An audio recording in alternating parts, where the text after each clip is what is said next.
Welcome to Dead Rising. You're ready to unload on these disgusting zombie hordes like a simp's bank account on OnlyFans. It's payday with a holiday bonus, baby! It's still a 9 out of 10 for me.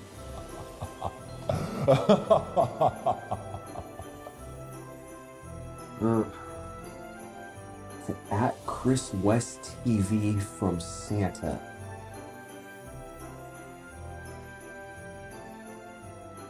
Thanks a lot, Santa. You should have brought me a piece of coal. All right, you know what? First of all, what the fuck, Santa? An Xbox One game? Ew. What am I, a filthy poor person? I know that what's that? You're in the lowest income bracket. We are poor. Oh. Anyways, Dead Rising 4 is the much belated spiritual sequel to Dead Rising, or so the hack developers at Capcom Vancouver would have loved for you to thought. But let's not get too ahead of ourselves. We've got a lot to unpack here. Frank West is back, and we are once again in the town of Willamette, Colorado. I mean, wow, this is my dream come true. A real sequel to one of my favorite games of all time? What could possibly go wrong? I don't know. Let's take a look. Welcome to Dead Rising 4.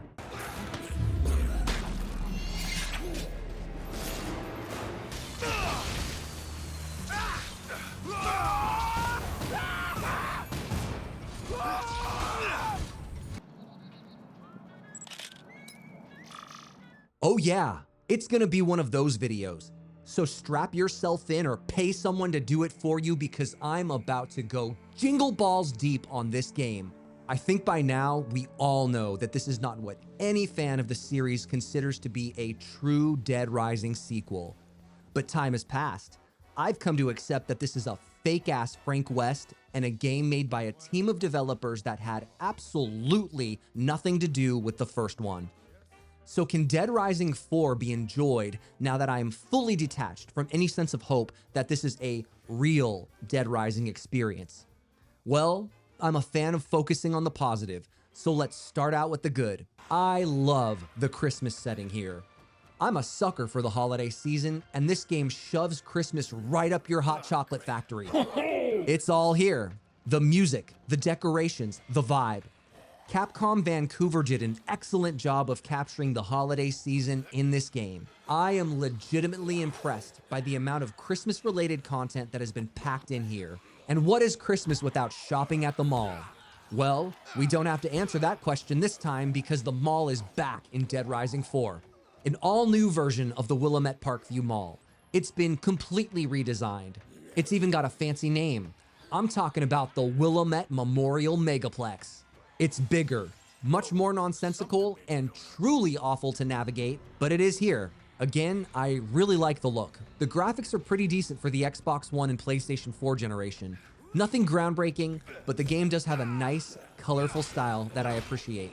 The variety of weapons in Dead Rising 4 is pretty tremendous. I didn't count, but I felt like every 3 minutes or so, I was discovering new weapons along with new combo weapons. There is just a massive amount of stuff to violate zombies with.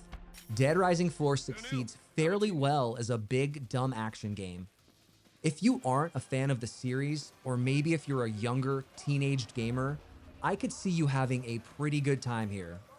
Dead Rising 4 kind of has a Fortnite Grand Theft Auto vibe going on. Once the game starts, you're pretty much off the leash and it's almost non-stop action. I say almost because fairly frequently during story missions, the game really falters, making a huge mistake by forcing you to do investigations. Okay, get yourself ready because that was the end of my positive section for Dead Rising 4. Yes, the colorful graphics, Christmas theme, and weapon variety was every single thing I liked about this game. As I was just mentioning, the game brings the action to a standstill and forces you to bust out the camera to investigate. That's right, photography makes a return here in Dead Rising 4. Except it's completely different from the first game, and unfortunately, it's worse in every single way. Not one thing about the photography mechanic in Dead Rising 4 feels good to engage with. It's sloppy, it's pointless, and Capcom Vancouver did not understand what made it such an effective and fun mechanic in the first outing. Photography in Dead Rising 4 is used for three things: investigations during story missions, as night vision for dark areas, and as a spectrum analyzer to hunt down places and things that Frank cannot see with his naked eye, aka magic detective mode. During the investigation sections, all action is brought to a dead standstill. You are then given a laundry list of clues to hunt down and photograph. You're forced to search around an area until the camera blinks to let you know that you have found the correct clue. I cannot begin to tell you how annoying this is. Not one single time in my entire playthrough did I enjoy this mechanic. You never feel like you're actually searching for something as a true detective or journalist. Whenever you do discover what the clue was, you never feel smarter for it. It takes no brain power whatsoever. The game is not even presenting to you an option to do any actual investigating. All you have to do is click in the right stick to bring up the camera, swing it around until the orange dots blink, and pull the trigger to take the photo. It's tremendously boring. Even if the story was being presented in an interesting way, you would just tune out because you know these clue finding sections are utter time wasters. Luckily for us, it's a pretty generic story, so we're not missing anything, but we'll get to that in just a bit. Night vision, well, I mean, it's night vision, except the dark areas of this game make absolutely no sense. It can be the brightest noon sunlight, yet a room inside of a house that has an open door or window is pitch black as if you're staring into the abyss. There is no light roll-off that exists in reality. It's ridiculous video game logic of the highest order. Lastly, and probably the most absurd part of the camera, is the spectrum analyzer. You use the spectrum analyzer to find hidden rooms. You also use it to determine passwords that have been entered into keyboards and keypads by seeing fingerprint remnants. As if that could somehow show you what the password was. Imagine you're looking at a keyboard and somebody had a 15-key alphanumeric password.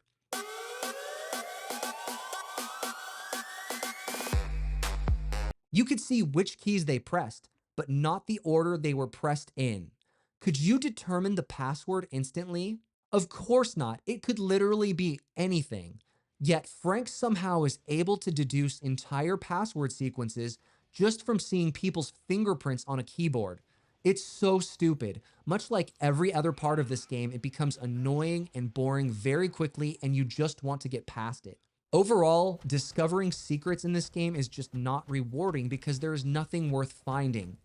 There are no worthwhile upgrades. The game is so easy, it doesn't matter if you get newer or better weapons.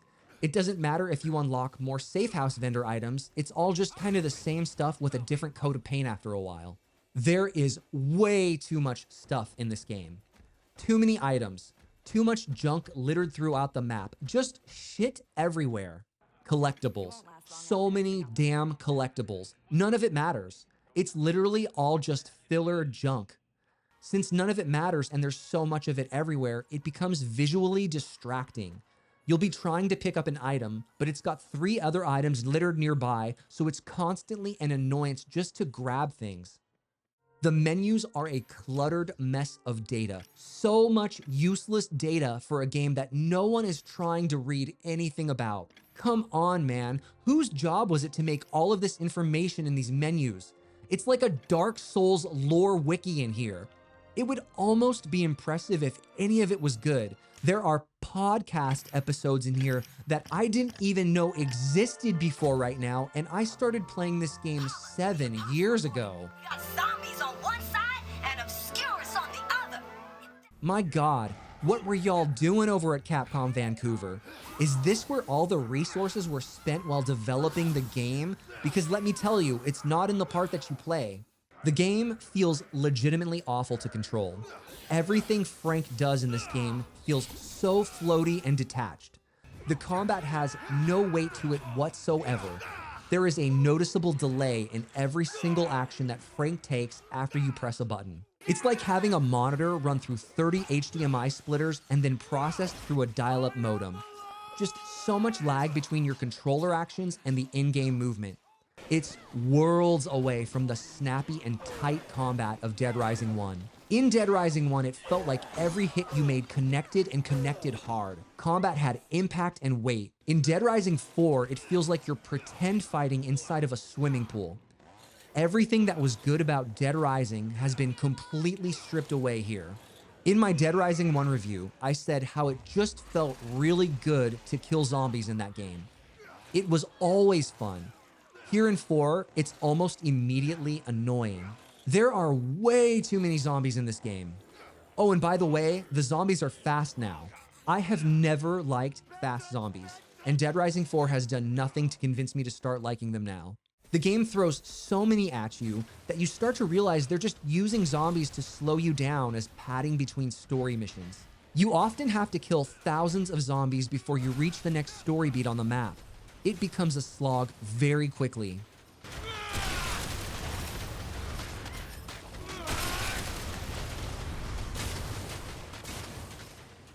When I start to think about the first game compared to this, Dead Rising 4 starts to feel like a drunk guy at karaoke night.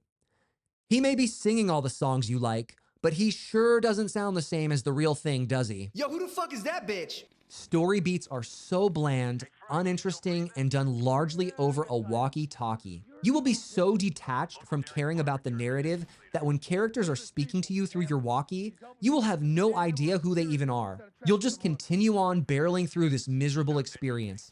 I'll keep an ear on their radio channels. See what turns up. That'd be a real help, Brad. Thank you.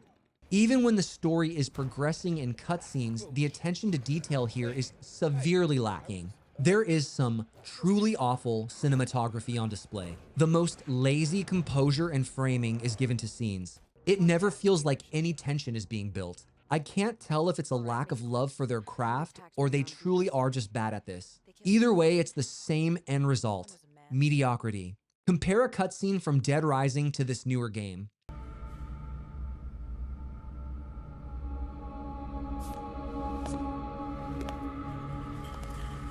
Two.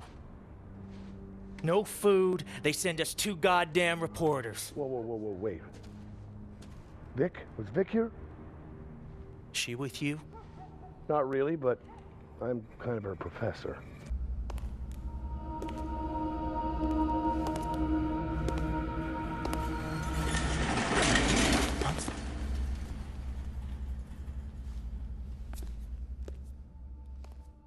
There is an immense difference between the tension built and how instantly captivating the scenes presented were.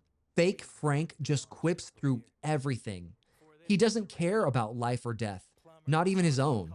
Through osmosis, neither will the player. All right. This goes well, you get the next one. Fist bump.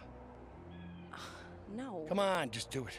The story itself isn't awful on its own, but when you combine an average story with terrible presentation, the end result is something that falls completely flat. The world design in Dead Rising 4 feels extremely thrown together. There is a true lack of cohesion between each section of the map. Nothing has rhyme or reason. It's just a bunch of stuff placed on top of a bunch of other stuff. The map and world design perfectly encapsulates the entire experience of this game. Quantity over quality. The really messed up part is that I actually think there's a semi-decent game in here. If you stripped away all of the atrocious photography clue finding, cut out the barely there characters, this could have been a fun action game that had a unique Christmas setting. It's just so bogged down by the constant boring clue hunting missions, and it's so uninspired with the most dull, uninteresting characters and dialogue that it never really lets you go out and have fun. However, One of the biggest sins Dead Rising 4 commits is something I can't even believe the developers allowed to happen. Dead Rising 4 has no psychopaths. how? How could this have happened? One of the most unique characteristics of the entire series, the insanely awesome boss battles against a roster of extremely diverse enemies. Enemies that all had unique cutscenes with motion capture and voice acting. a low-key genius commentary on some of the more ridiculous elements of American culture.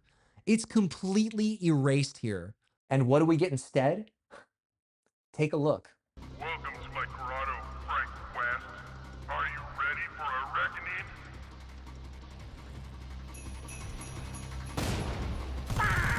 What the shit?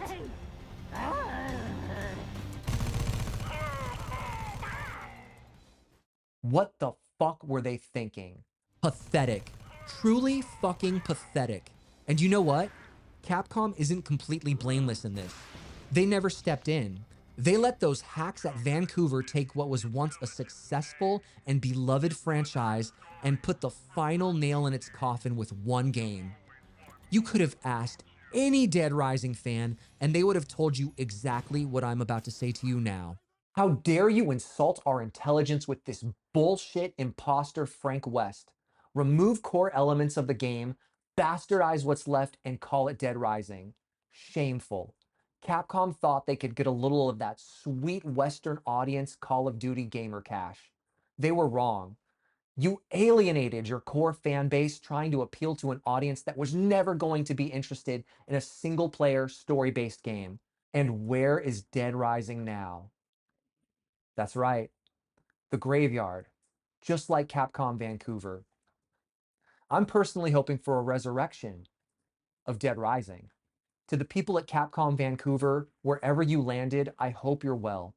But I speak for all Dead Rising fans. Stay away from our games. All right, I think we need to bring the vibe back up in this video. To quickly recap, I love the Christmas setting. There is a wonderful use of color on display here. So many games of the era were riddled with drab browns and grays, and Dead Rising 4 rose above that. Unfortunately, more often than not, Dead Rising 4 gets in its own way. The boring photography missions, the never-ending clue hunting, it slows the action to a standstill and it ruins it every time. The generic story and paper-thin characters. And worst of all, the lack of psychopaths and the replacement with maniacs. It just does not compare, and you cannot look past that. Dead Rising 4 really doesn't even have boss battles. Taking all of that into account, Capcom Vancouver did succeed at making a fun action game, but they failed miserably at making a good Dead Rising game. So in my opinion, Dead Rising 4 gets a 5.5 out of 10. You could do a lot worse, but if you're a Dead Rising fan, you're gonna hate this game. In fact, you'll probably hate playing it right now. I know I am so over talking about this. I want to get back to eating Christmas cookies and opening gifts. I'm wishing you a Merry Christmas and a Happy Holiday. I'll see you in 2024. So until then, Happy New Year.